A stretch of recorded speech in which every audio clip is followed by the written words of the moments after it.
Assalamualaikum warahmatullahi wabarakatuh. Perkenalkan, nama saya Rifa Kirani Liandri dari kelas 10 PBK 2. Saya akan menjelaskan kembali pelajaran IPAS tentang pelajaran perpindahan penduduk migrasi atau interaksi antar ruang.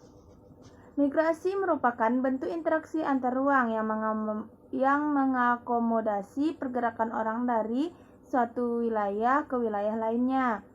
Tujuannya tuh ada meliputi hal berikut. Pertama, imigrasi. Apa itu imigrasi? Imigrasi yaitu mobilitas orang dari luar negeri ke dalam negeri, baik sifatnya sementara maupun menetap. Kedua, emigrasi yaitu mobilitas dari dalam ke luar negeri, baik sifatnya sementara atau menetap.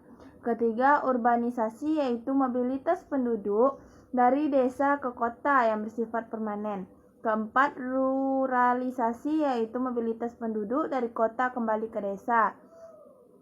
Kelima, transmigrasi yaitu mobilitas penduduk antar pulau dalam suatu negara yang sifatnya menetap. Keenam, evaluasi yaitu mobilitas penduduk karena adanya bencana alam atau masalah keamanan lainnya di suatu wilayah. Ketujuh, sirkulasi. Apa itu sirkulasi? Sirkulasi adalah mobilitas penduduk yang bersifat sementara untuk keperluan pekerjaan atau keperluan lainnya. Ke-8 atau terakhir, komutasi yaitu mobilitas penduduk dari desa ke kota yang bersifat tidak permanen pada hari yang sama.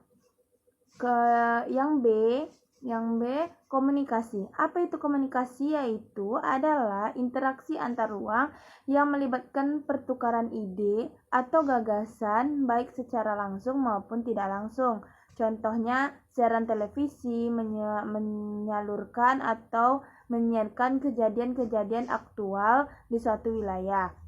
Kedua, streaming. Apa itu streaming? Berbagai platform streaming di dunia internet memudahkan seseorang untuk menyaksikan kejadian-kejadian di berbagai belahan dunia. Ketiga, website merupakan jejaring dunia maya yang saling terhubung di dunia internet. Keempat, marketplace merupakan tempat pertemuan penjualan dan pembelian di dunia maya. Jadi tidak perlu langsung interaksi secara langsung. Jadi bisa membeli barang secara online atau internet. C, transportasi. Apa itu transportasi? Transportasi adalah interaksi antar ruang dalam pergerakan barang dan jasa dari daerah satu ke daerah lainnya. Jadi seperti perdagangan internasional, ekspor dan impor. Kedua, pengiriman komoditas perdagangan melalui transportasi laut, daratan atau udara. D, kerjasama antar negara. Apa itu kerjasama antar negara? Upaya pelaksanaan sistem perpolitikan luar negeri Indonesia sebagai amanah Salvasa, ideologi Pancasila dan landasan Konstitusi Undang-Undang Dasar 1945, yaitu Indonesia berperan aktif dalam membina hubungan dengan negara lain. Jadi contohnya itu seperti pertama, kerjasama bilateral. Apa itu? Merupakan kerjasama yang dilakukan antar dua negara yang terdapat aktivitas timbal balik kedua belah pihak negara tersebut. A, motif kerjasama menjaga kepentingan nasional, menjaga perdamaian, kesejahteraan ekonomi. Yang B, negara yang berlaku kerjasama dengan Indonesia. Negara-negara yang bekerja dengan Indonesia di dalam bilateral tadi seperti Afrika Selatan, India, Belanda, Argentina, Italia, dan sebagainya. Itu ada sekitar berapa tadi ya? Ada sekitar 94 negara. 94 negara semuanya itu. C, bidang kerjasama bilateral, kerjasama bidang hukum, bidang ekonomi, bidang kerjasama bidang pendidikan, sosial budaya, dan kerjasama bidang pertahanan. Kedua, kerjasama regional. Apa itu kerjasama regional? Adalah kerjasama antar negara di suatu kawasan yang umumnya berdekatan Tujuan utamanya kerjasama tersebut adalah untuk memajukan dan memperkokoh eksistensi negara yang berada pada suatu kawasan. Contohnya, contoh kerjasama regional seperti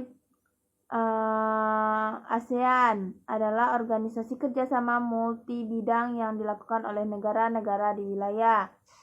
Kedua, perwakilan di kelima negara beserta dengan nama asalnya.